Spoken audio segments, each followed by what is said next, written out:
अस्सलाम वालेकुम। Cross fire episode number 10। इसे कभी कभी अपने आज तक ज़िंदा रहने पर हैरत होने लगी थी। इसे याद आ गया कि 2 साल पहले जब इसकी एक कोर्समेट मीनाक्षी ने 100 मिलियन नौजवानों से मोहब्बत की पींगें बढ़ाई थी और एजेंसी की तरफ से वार्निंग के बावजूद इसका सिलसिला जारी रखा, तो इसका अंजाम क्या हुआ था। बेचारी मीनाक्षी आंखों में हज़ारों सपने सजाए अपने महबूब से मिलने के लिए अपनी मोटरसाइकिल पर के हॉस्टल की तरफ जा रही थी, तो हॉस्टल के बिल्कुल नज़दीक एक ट्रक ने इसे कुचल डाला था। ट्रक ड्राइवर गिरफ्तार हो चुका था, लेकिन बामुश्किल 12 रोज़ जेल में गुजारने के बाद इसकी ज़मानत हो गई थी और बाद में एजेंसी के दबाव डालने पर मीनाक्षी के वालिदैन को इससे सुलह करनी पड़ी थी। इस सुलह की कीमत इन्हें अलबत्ता ज़रूर मिल गई थी, लेकिन बेटी तो हाथ से निकल गई। अब वो इस हिंदू समाज में रहते हुए 60-70 हज़ार की रकम क्यों हाथ से जाने देते। बेचारों के लिए कोई दूसरा रास्ता बचा ही कब था। यूं भी इन्हें यकीन दिलाया गया कि ये हादसा इत्तफाकिया था। बदकिस्मती से मीनाक्षी के बुरे वालिदैन ने इसे तकदीर समझकर कबूल कर लिया। वो ये बात तो जानते थे कि अगर इसमें ट्रक ड्राइवर का कसूर होता तो एजेंसी के लोग इसकी टिक्का बोटी कर देते, क्योंकि वह मामूली लोग नहीं थे। इसकी बेटी भी मामूली लड़की नहीं थी। वो तो इसे भी देवी माँ की कृपा समझ रहे थे। कम से कम एजेंसी ने ढूंढ दबाव से ट्रक मालकिन से इतनी रकम दिलवा दी जितनी हुकूमत से इन्हें बामुश्किल मिलनी थी, क्योंकि इसकी बेटी ने अभी नौकरी का आगाज़ ही किया था। अभी तो इसने इब्तदाई मुलाजमत भी पूरी नहीं की थी, ना वो मुलाजमत की सहूलियात की मुस्तहकिम करार पाई थी। बेचारे बूढ़ों ने इस रकम से मीनाक्षी की बड़ी बहन के हाथ पीले कर दिए, जो गुज़िश्ता 1.5 साल से मतलूबा रकम ना होने की वजह से अपनी रुखसती की मुंतज़िर बैठी थी। शायद दूसरी लड़कियों की तरह कामनी अग्रवाल भी इसे एक्सीडेंट समझती, लेकिन 2 साल पहले एक रोज़ जब राजस्थान के एक तकरीब के कैंप में इसने इसी ट्रक ड्राइवर को कैंप कमांडर की जीप चलाते देखा, तो इसका माथा ठनका। वो मीनाक्षी के मुकदमे के सिलसिले में 3-4 मरतबा थाने और अदालत में इसी ट्रक ड्राइवर को देख चुकी थी। क्या इसकी आंखों ने धोखा खाया था? नहीं। इसे अपने सवाल का जवाब मिला। इसने बिल्कुल सही पहचाना था। यह वही ट्रक ड्राइवर था और अब इसे कुछ पूछने की ज़रूरत नहीं थी। वो जान गई थी कि इंटेलिजेंस एजेंसियों का अपना तरीक़ाकार होता है, जिसके मुताबिक उन्हें ये हुक्म कर दिया यहाँ किसी को कोई भी ड्यूटी सौंपी जा सकती थी और किसी की मजाल नहीं कि एजेंसी के हुक्म की सरताबी करता। मुमकिन है कि इस बेचारे का दिल मीनाक्षी की मौत पर रज़ामंद ना होता, लेकिन इससे क्या फ़र्क पड़ता था। यहाँ दिल की नहीं, दिमाग की नहीं, सिर्फ अपने बास की आवाज़ पर कान धरने का हुक्म था। इस रोज़ कामनी सहम कर रह गई थी। इसका जी चाहा कि इस इंफॉर्मेशन में अपनी किसी और दोस्त को शरीक कर ले, लेकिन वो अब ऐसी बेवकूफ़ नहीं रही थी। जानती थी कि इसे जानबूझकर इसी ड्राइवर की झिंक दिखाई गई है। शायद वो लोग इसकी वफ़ादारी और प्रोफेशनल उस काम का इम्तहान लेना चाहते थे। शायद वो इसे किसी बड़े काम के लिए तैयार कर रहे हों। कुछ भी मुमकिन है, कुछ भी। इस कामनी ने खामोशी इख्तियार कर ली। इसने अपने दिलो दिमाग को समझा लिया कि इसने कुछ देखा ही नहीं, इसे धोखा हुआ होगा। इसने कभी भूल कर भी इस बात का तज़किरा नहीं किया। इस तरह इसने दरअसल अपनी तरक्की का एक और इम्तहान भी पास कर लिया था।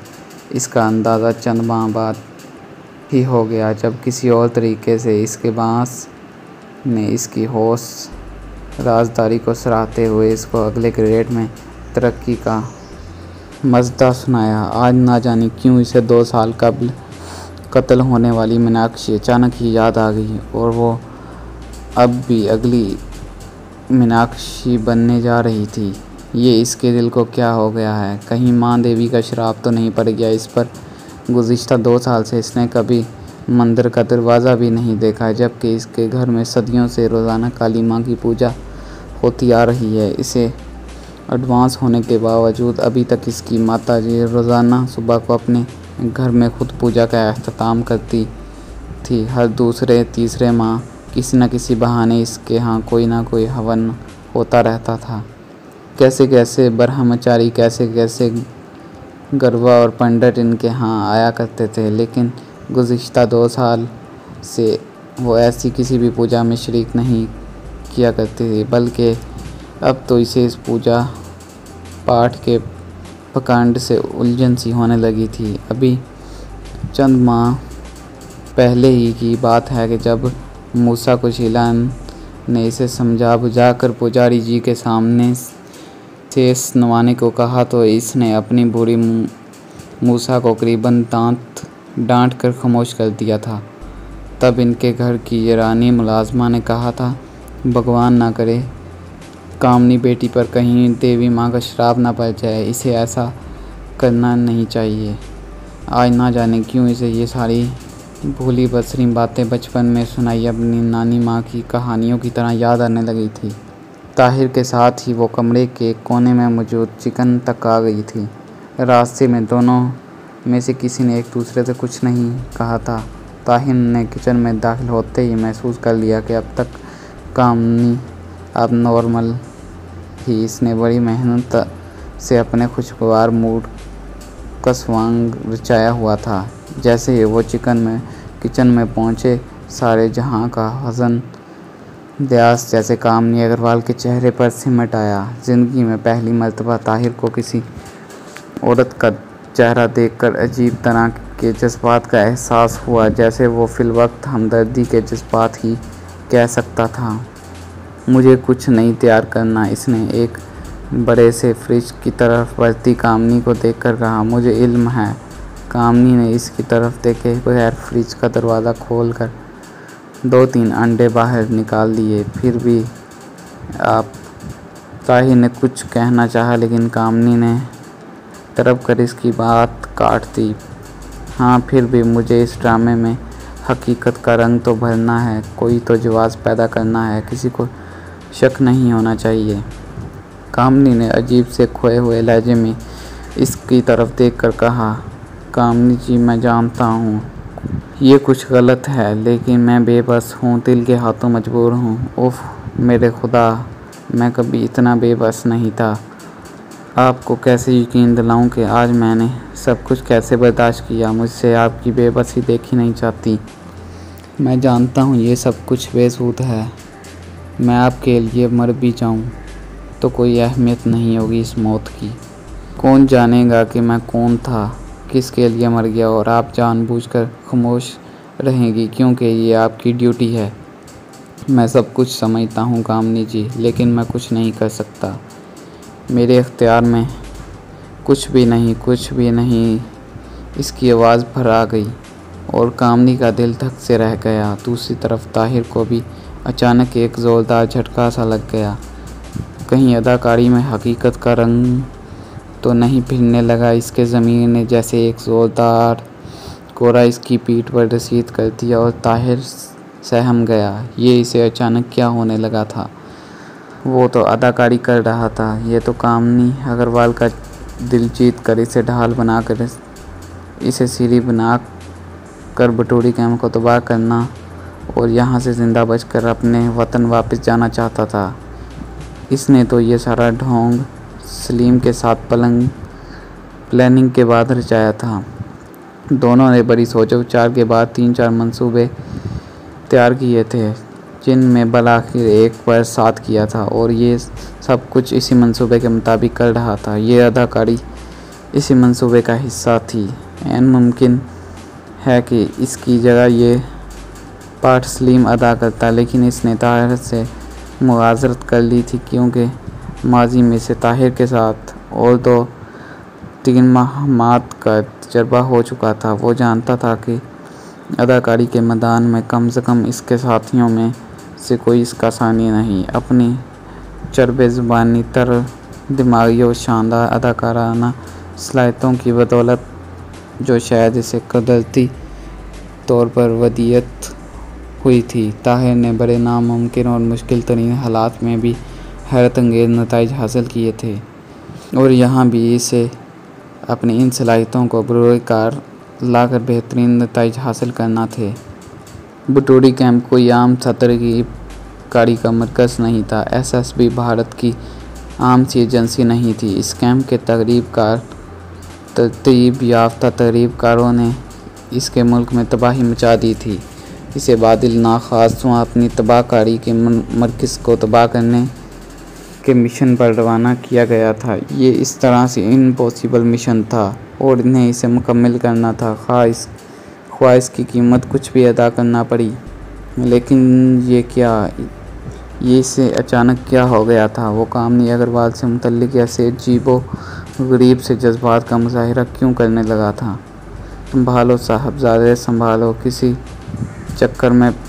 चक्कर में पड़ने लगे हो? अपने साथ सलीम को भी मरवाओगे क्या? और तुम्हारे मिशन का क्या बनेगा? एक ज़ोरदार जहनी झटके से वो कतरे संभल गया। कामनी खामोश से अंडा तोड़कर इन्हें एक प्लेट में डालकर पीट रही थी। आप खामोश क्यों हैं? कुछ बोलती क्यों नहीं? इसने कामनी के दाएं हाथ पर अचानक अपना हाथ रख दिया। ताहिर का दिल गवाही दे रहा था कि इसका ये अमल बेसाख्ता है और इसने किसी प्लानिंग के बगैर ये सब कुछ किया है। बिल्कुल इन अदाकारों की तरह जो कभी कभी रोने की अदाकारी करते हुए जज्बाती होकर खुद भी रो पड़ते हैं। क्या ये इस सीन की डिमांड थी? इसने अपने दिल को एक और झूठी तसल्ली देकर बहलाना चाहा, लेकिन इधर से नफ़ी में जवाब मिलने पर वो जैसे डर गया। कामनी ने अचानक ही इसकी नज़रों में अपनी आँखें गाड़ दी थीं। कामनी की आँखों में झांक जाने को बेकरार होते हुए आंसुओं का सैलाब इसे साफ दिखाई दे रहा था। इसे यूँ लग रहा जैसे कि ये बड़ी बड़ी गहरी स्याह आँखें, जो शायद इसके सारे वजूद का सबसे खूबसूरत हिस्सा थी, इसकी आँखों के रास्ते बहराए रास्त इसके दिल में उतर रही हो। देखो, तुम्हें खुश रखना मेरी ड्यूटी है। अगर तुम चाहो तो मैं तुम्हारी हर तरह से सेवा कर सकती हूँ। फिर इस सब की क्या ज़रूरत है? तुम मुझे इसके बगैर भी कामनी की नामुकम्मल बात इसने काट दी। नहीं खुदाराना, ऐसा नहीं ना कहें। मैं ये कुछ नहीं चाहता। मुझे इल्म है मेरी ज़िंदगी ही इन कामों में बसर हुई है। मेरे लिए ये कुछ नया नहीं होगा। मैं तो इससे आगे वो कुछ ना कह सका। तुम जानते हो इसका अंजाम। कभी तुमने अपनी और मेरी हैसियत पर गौर किया है? हम दोनों दो अलग इंतहाओं पर रहने वाले हैं और तुम कामनी ने अब ऑमलेट बनाना शुरू कर दिया। मैं सब कुछ जानता हूँ कामनी जी। मेरा दिमाग वही कहता है जो आप कह रही हैं, लेकिन मैं दिल के हाथों मजबूर हूँ। मैं आपको बता नहीं सकता। इसने बेबसी के अंदाज में गर्दन झुका ली। कामनी ने ऑमलेट बनाते हुए नज़रें ताहिर पर गाड़ दी, जिसने अपनी गर्दन झुकाई हुई थी, बिल्कुल इन मुल्ज़िमों की तरह जो अपनी सज़ा के फ़ैसले के मुंतज़िर हों। भगवान के लिए मुझे इतना बेबस ना करो। तुम क्यों मुझे और अपने आप को तबाह करने पर तले हो? कामनी ने तड़प कर कहा। नहीं, आपको नहीं। ऐसा कभी दोबारा मत कहिए। सिर्फ़ अपने आप को। जिस रोज़ मुझे ये शक भी हुआ कि मेरी वजह से आपको कुछ होने वाला है, तो शायद मैं खुद को गोली मार दूँ।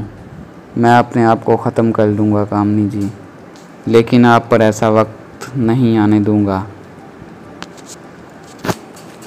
इसने बड़े जज्बातीपन का मुकम्मल और भरपूर मुजाहिरा किया। कामनी अग्रवाल को शायद इससे ज़्यादा सूरत हाल की संगीनी का एहसास था। वो कदरे चौकन्नी दिखाई दे रही थी। ताहिर, एहतियात करो, यहाँ कुछ भी मुमकिन है, कुछ भी। अगर तुम्हारे जज्बात से मुतल्लिक कुछ भी शक इन लोगों को हो गया तो वो मुझे ही नहीं तुम्हें भी मार डालेंगे, और ये मैं नहीं चाहती। कामनी अग्रवाल ने बलाखिर हथियार डाल दिए। आप ठीक कह रही हैं कामनी जी। मैं आपको भी बताने वाला था। हमारा तीसरा साथी पोसवाल का मुखबर है। ये कहकर इसने कल रात की मुश्ताक वाली कहानी सुना दी। कामनी खामोश से इसकी बात सुनती रही। ओके, मैं कोई सूरत निकालूंगी, लेकिन प्लीज़ तुम नॉर्मल रहना, ख़ास तौर पर पोसवाल के सामने। ख्वाह वो कुछ ही करे, ख्वाह मुझे जान से मार डाले, लेकिन तुम खामोश रहना। और अपनी किसी भी हरकत से इन्हें शक में मुब्तला ना होने देना। किसी भी हरकत से वो दरिंदा है, वहशी दरिंदा, वो अब जुनूनी हरकत करेगा और कुछ भी कर गुजरेगा। इसे यहाँ बेबना इख्तियारात हासिल हैं, इसे सब कुछ करने की आज़ादी है। और हाँ, इस लड़के मुश्ताक से तो बहुत मोहतात रहना, ख़बरदार इसके सामने कभी भूले से भी कोई बात ना करना। तुम्हारे दूसरे साथी को तो शक नहीं हुआ ना, इसने जानबूझकर तुमका सहीफ़ा इस्तेमाल किया। इस मर्तबा कामनी अग्रवाल मुकम्मल औरत बन गई। इसके लिए अपने आंसू ज़ब्त करना मुश्किल था। आंसू बहाते हुए वो अत्ताहिर के कंधे से लग गई, लेकिन ये सूरत हाल चंद मिनटों के बाद ज़्यादा बरकरार न रह सकी। कामनी को एहसास था कि इन्हें वक्त ज़ाया नहीं करना चाहिए। चलो अब तुम्हारे कमरे में चलते हैं, ये कहते हुए वो मुस्कुरा दी। इसने हैरत अंगेज़ तौर पर ख़ुद को नॉर्मल कर लिया था और अब सिंक से अपने मुंह पर पानी के छींटे मार रही थी।